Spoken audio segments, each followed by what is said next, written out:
السلام عليكم ورحمة الله وبركاته. أهلا بكم في فيديو جديد. بعد الفوز الثمين على الأردن، يستعد المنتخب الجزائري لخوض أهم مباراة له في دور المجموعات من كأس العالم عام 2026 عندما يواجه منتخب النمسا في لقاء قد يحدد هوية المتأهل إلى الدور القادم. لكن السؤال المطروح: هل الجزائر قادرة على إسقاط النمسا؟ وما هي نقاط قوة وضعف المنافس الأوروبي؟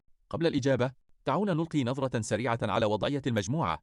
الأرجنتين تتصدر ب6 نقاط، بينما يمتلك كل من الجزائر والنمسا 3 نقاط.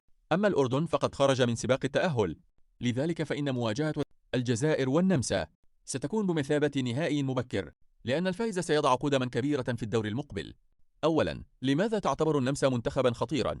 النمسا ليست من المنتخبات المرشحة للفوز بكأس العالم، لكنها أصبحت خلال السنوات الأخيرة منتخبا منظما وقادرا على مقارعة الكبار. أكبر نقطة قوة لدى النمسا هي الضغط العالي، فعندما يفقد اللاعبون الكرة يندفعون بسرعة لاستعادتها ومنع الخصم من بناء الهجمات، وهذا ما يجعل الخروج بالكرة من الخلف أمرا صعبا أمامهم. النقطة الثانية هي القوة البدنية. لاعبو النمسا يمتازون بالالتحامات القوية والركض المتواصل طوال المباراة، خصوصا في وسط الميدان. أما النقطة الثالثة فهي السرعة في التحول الهجومي، فبمجرد افتكاك الكرة تنتقل النمسا بسرعة نحو مرمى المنافس، مستغلة المساحات بأقل عدد من التمريرات. كما يمتلك المنتخب النمساوي عناصر ذات خبرة كبيرة اعتادت اللعب في أقوى البطولات الأوروبية، وهو ما يمنحه هدوءا أكبر في المباريات الحاسمة. ثانيا، ما هي نقاط قوة الجزائر؟ المنتخب الجزائري أظهر شخصية قوية بعد التعثر أمام الأرجنتين، ونجح في العودة بقوة أمام الأردن. أهم سلاح للجزائر هو المهارة الفردية للاعبين الهجوميين القادرين على صناعة الفارق من أنصاف الفرص. كما يتميز الخضر بالسرعة في الهجمات المرتدة، وهي نقطة قد تكون مؤثرة جدا أمام منتخب يتقدم كثيرا إلى الأمام مثل النمسا. كذلك يملك المنتخب الجزائري جماعية جيدة عندما يكون في أفضل حالاته، خصوصا في التحولات السريعة بين الدفاع والهجوم.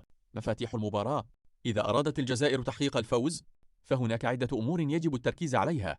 أولا، تجنب الأخطاء في وسط الميدان، لأن النمسا تجيد استغلال فقدان الكرة. ثانيا، استغلال المساحات خلف دفاع النمسا عند تقدمه للضغط.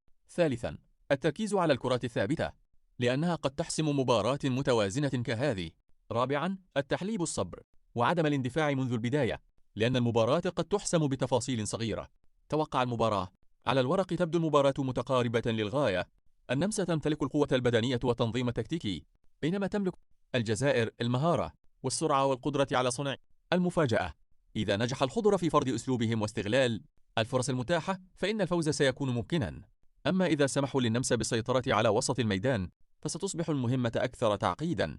في النهاية ستكون هذه واحدة من أهم مباريات الجزائر في السنوات الأخيرة، وفرصة ذهبية للعودة إلى الأدوار الإقصائية لكأس العالم. هل تتوقعون فوز الجزائر أم النمسا؟ اكتبوا توقعاتكم في التعليقات، ولن تنسوا الإعجاب بالفيديو والاشتراك في القناة. السلام عليكم ورحمة الله وبركاته.